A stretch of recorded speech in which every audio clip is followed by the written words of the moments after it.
Welcome everybody to the first breakout session. But first, congratulations again for being certified Top Employer 2021 in your country, region, and of course also the ones globally. I'm very honored to be today your moderator in this first breakout of today's celebration event. And I have the pleasure to announce to you our first speaker. He's the CHRO of DPDHL Group. So he is actually 2 times globally certified with Express and with Global Forwarding. I'm very happy to announce Thomas Ogilvie. And without any further ado, I'd like to hand over to him. So have fun in the session that's about to start.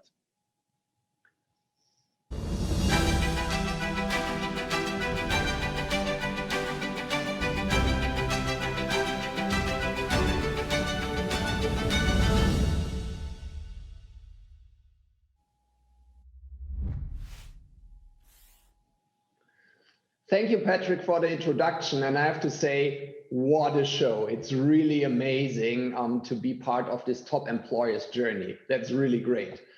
And talking today about connecting people and improving lives, this is the essence of what we do within Deutsche Post DHL Group. Look at this in a way that a vaccine cannot be distributed by an airplane, or an essential good cannot be delivered by a truck. It always needs a human being who is actually in charge of doing so. And that's what we are doing within our company. We are connecting people and improving lives, because without the contribution of each and every employee in our group, we wouldn't make a contribution to keep the world in motion in times of the pandemic, where it's even more crucial than ever, but also in all the normal days. And that's what's the essence of what we do. And starting with that, because I'm not alone on this journey, there are many of us, more than 550,000 people all around the globe. If they are specialized and certified express specialists, if they come from our supply chain division on experts in warehousing, if they are the mailman and the parcel couriers in Germany, our global air and ocean specialists and road freight service specialists. So that's a huge bunch of people. And when running a company of that size, thinking about what we can do from an HR perspective, you need to have a clear North Star. And our clear North Star as a company is always the principle of as much consistency as needed and as many degrees of freedom as possible. And if you translate this into local entrepreneurship, local authority and ownership, which is crucial to engage people and to run the business, while on the other hand, we also need to have guiding principles, things that keep us together, that create our common DNA and connect us across the world, then you see how you need to find the balance actually to have a company that can be a global top employer. And we have very simple frameworks for that. And let me start with one. So talking about our strategy house.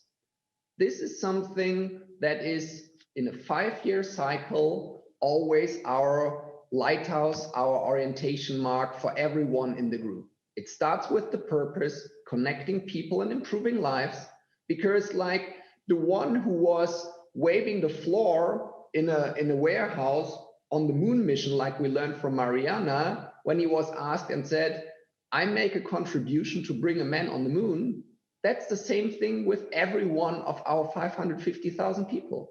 Everyone makes a contribution to connecting people and improving life, irrespective if you're an operational worker in a warehouse or a delivery man, or if you are in finance or in HR or in sales. And that's what keeps us together. So we are a purpose and value driven company, and to our values, connecting people, to our values, respect and results, I will come in a second. Then, and you see it in the middle layer of our house, we have a stakeholder capitalism approach. We are not thinking only about one bottom line. We are thinking about our 3 bottom lines, our employers, our employees, our customers, and our investors, because only if you connect the dots into this magic triangle, you can unleash significant power. And it needs to be done in a sustainable way. Last but not least, it needs to be centered around our core. Logistics is our core activity. So we just want to be great logistics guys, nothing else. And this together gives a lot of consistency and clarity to everyone in our company and helps also to take local action. So having said this, I want to, of course, take a closer look into the people dimension. And there's a very simple flywheel equation you can apply, because we believe that motivated and engaged people lead to great service quality, and great service quality leads to satisfied customers. And what will satisfied customers do? Of course, they turn into recurring buyers and stay loyal with us. And that's the basis for a profitable network and a profitable enterprise. So actually focusing and starting with our people, who are the biggest asset that we have, is our best insurance and the biggest bet we can take on a sustainable and profitable firm. So how do we get to motivated and engaged employees across the world? And you can have the best HR systems in place, you can have the best procedures, and you can have the best compliance rules. It's all nothing if there is not leadership. And leadership means that it starts with the guy you are talking to every morning, your supervisor. It's not necessarily me in a decent boardroom taking all the decisions, but leadership is for our more than 550,000 people, the person who you ask if you can have a day off, or the person who you ask if what you can do next. So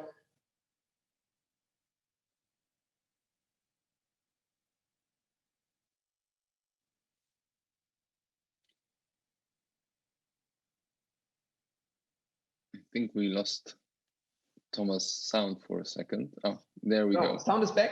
Yeah, you're back. Excellent. Very good. So, and it's all centered around respect and results. And that means that we need to be result focused, because that's what is when you are a stock listed company and when you give a promise to your customers.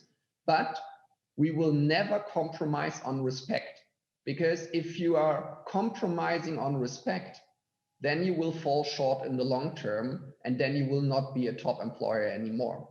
And to make this actionable, you see it on the left-hand side of the graphic, or, with the three circles, talking about head, heart, and guts.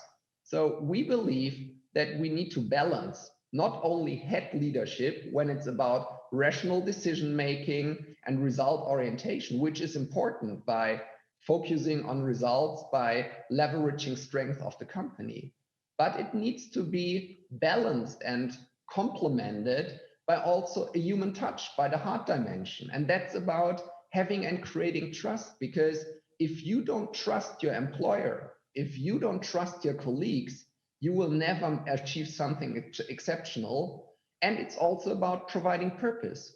You can argue you're just delivering a parcel or just moving stuff from A to B, which is somehow true. But the essence, that's what really our contribution is connecting people and improving lives. And as I said before, everyone contributes to it. And the more you understand it, and the more you also understand with our focus on sustainability, how we make a contribution to fight against climate change, this gives a much stronger bonding and so much intrinsic motivation to our people. And last but not least, having guts. Saying no, it's sometimes difficult, but saying no is necessary if you want to focus on clear priorities. And of course, not only in days of the pandemic, but in an ever-changing and accelerated changing world, it's about to be positive about uncertainty, challenges, and changes, absolutely crucial. And I have a great colleague in the US, it's Mike Parra. He has a very simple saying. He is actually our CEO for DHL Express Americas. And he says, when I go into the company, I am the weather for my people. So like you look into a weather forecast, if you're smiling, the organization smiles with you. So you give trust and a positive mood. But the moment you enter a room with a frowning face and an angry attitude, then you destroy trust and you destroy energy and power in your organization. And I think that's what we need to tell and teach all of our leaders, that you are the weather for your people. And by that you have responsibility and a great lever actually to activate the forces of the organization. So it's about leadership, but it's also about technique. And that's the way how we think within our HR function about our contribution. And we put it under the nice sentence of hard value, because on the one hand side, we can contribute a lot when it comes to engagement programs, talent and learning, recruiting, having proper also recognition and employee appreciation programs. That's all on the engagement side. But we are also a company with actually salaries accessing 22 billion euro globally, and efficiency is a big lever. Hiring the right people, managing 30, 60, 90-day retention when people join us, having efficient onboarding programs, making the right choices when it comes to dedicated learning journeys. And there you can create and quantify significant amounts. And that's what we want to combine. And by the way, if you as an HR specialist ask for funds at the board table, you better should have a proper business case, right? Because you're competing with your colleagues from sales and ops somehow. And the more you can quantify the impact of HR and at the same time double down on engagement, the better you get. By getting better every day, because that's not only the aspiration of a function, that needs to be the aspiration of the whole company. And we have a saying by pointing out that the moment you start learning, you lose your expertise, because being just at a static kind of knowledge base, that makes you fall behind. And that's why we believe that we need to have 550,000 certified specialists in everything they do. So we need to teach our couriers and our warehouse associates properly, that they know how to handle the standard operating procedures, that they have the right attitude when it comes to the question of how to approach a customer. But we need to have also the same level of certified and dedicated expertise in all other functions. And that's why we want to invite every employee to a learning journey, giving him a passport the moment he joins, giving him a proper introduction training. And a passport, it's a symbol for a mutual obligation. Like you as a citizen of a country have a mutual obligation between yourself and the country has towards you. So you have rights and obligations there. And I think that's something where we can create an ongoing learning journey by that, and then having dedicated pathways within the division, within the function, within the position I am in. And the more you can customize it, the better you have obviously people who are not only ready to master the challenges of today, but are also future-proof. Of course, there's a lot of discussion around digitalization. And digitalization is key when it comes to connecting with our employees within the company. And not everyone has a nice notebook or an office space. Actually, more than 350,000 people don't have it. They are the operational fellows that make the magic happen every day. And that's why we doubled down last year. And it was one major lever to master the pandemic, actually, on rolling out a bring your own device-based employee app across the globe as a base for interaction, collaboration, but also information. And what we see there, like in every social network, there is the power of emergence, because of course you need to curate it, because you need to nudge it. And that's why we have great editors around the globe. But actually it becomes self-containing and people start getting into a dialogue, start creating their own groups, start helping each other. And there's another example how you can connect the aspects of efficiency-based digitalization with engaging elements. Last but not least, and there's a lot of conversation around at the moment and talking about the sustainable development goals, talking about ESG, talking about the long-term commitment and the purpose of enterprises in a sustainable world. So, of course, we have an obligation to reduce our carbon footprint. And with our mission 2050 and our commitment to be carbon zero until then, we made a significant step already. But there is obviously not only the E, but the S and the G as well. And the S is pretty much around all the social affairs, so the employee affairs. And that's why we think, again, we need to have not only clear values, but also clear commitments around this one. So talking about our code of conduct and our human rights policy statement, where we bring together all the aspects from no to child labor, no to forced labor, a clear commitment to freedom of association, which gives safety and trust to our employees to be in a proper workplace. There's the clear commitment towards diversity and inclusion. And that's something, being a global, or perhaps the most global company with operations in more than 220 countries and territories, it's not only a nice to have to double down there, but an obligation. Because if we do not doubling down there, we miss the opportunity to have every perspective at the table, and that would include the risk of getting into groupthink and the trap of mediocrity. So we believe that diversity is a prerequisite for excellence. And last but not least, we are living in a stakeholder capitalist world, and our social partners, the unions, the workers' councils, they are actually our partners to find solutions together, and also to ensure that there is a common ground you can build on. And that's why we have pretty well institutionalized and established channels with local and global social partners. So if I bring it all together, our employees are our biggest assets, and that's why we are very proud and feel very obliged to be a top employer. And secondly, it's something where the HR function can have a significant impact on this journey by being deeply embedded in the business strategy, not providing its own strategy, and contributing to engagement and efficiency to connect people and improve lives. Thank you very much.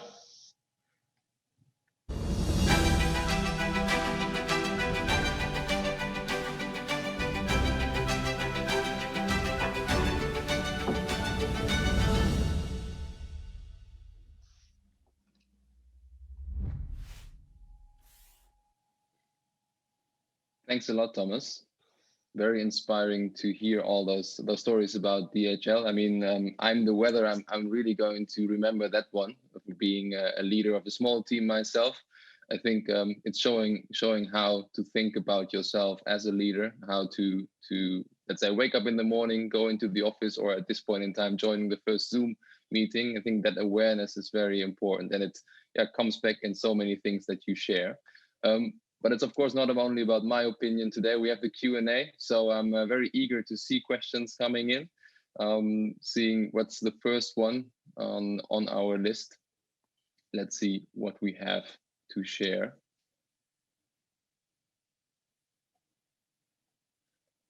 So now it's gone again, but I see it. I just saw it for a second. I saw it's from Susanna. Let me see if we can get it on the screen again.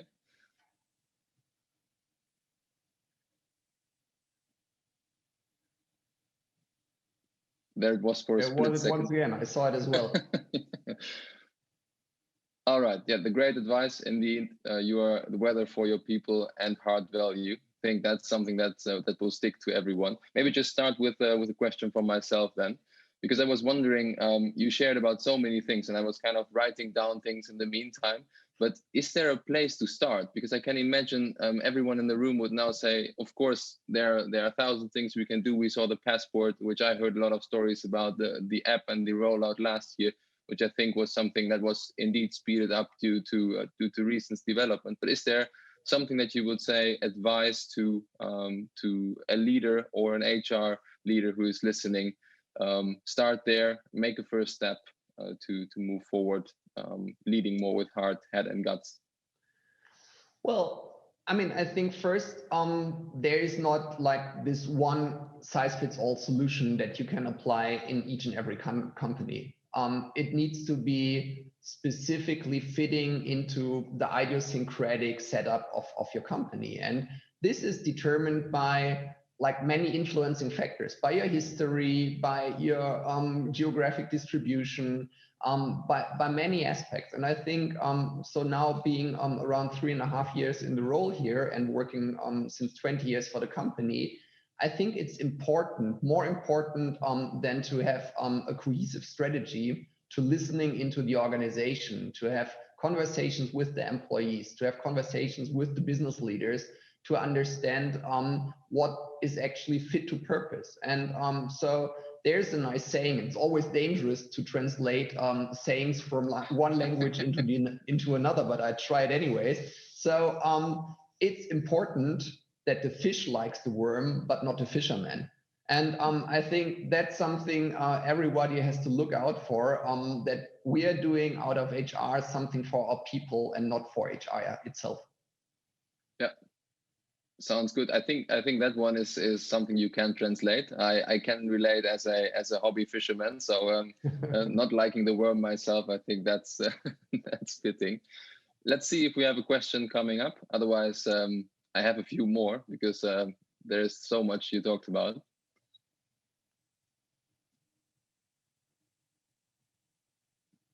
So we have a lot of comments. Are all celebrating the Top Employer Awards now. I just saw something from Andrea. She's celebrating the session. A great session, Thomas. So I guess you were just very clear. But then let me try, because in the beginning, I think you made a very nice link to the keynote speech we had before.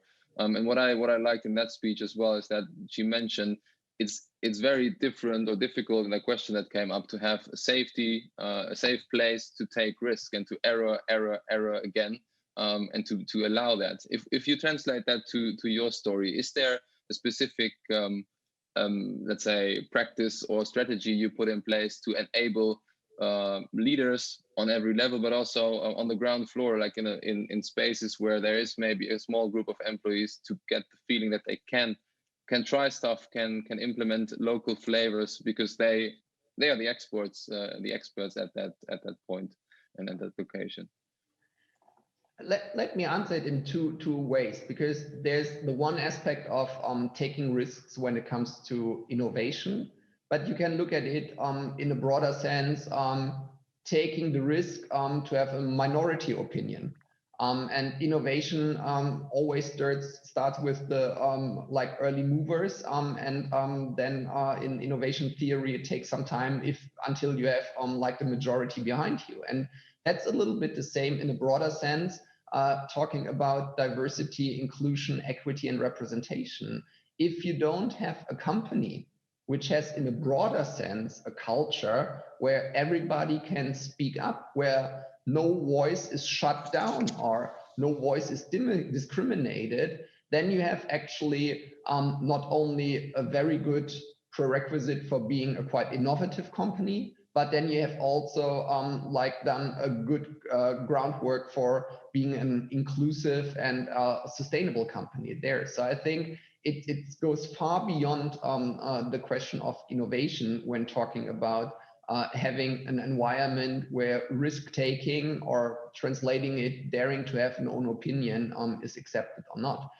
Talking about the innovation aspect in particular, I think, again, and that's what I try to express with my sentence on as much consistency as needed, as many degrees of freedom as possible. So if you operate in a logistic network, you obviously need standard operating procedures like touch points, handover points, principles that are the same around the globe. Otherwise, we couldn't run the big yellow machine every day.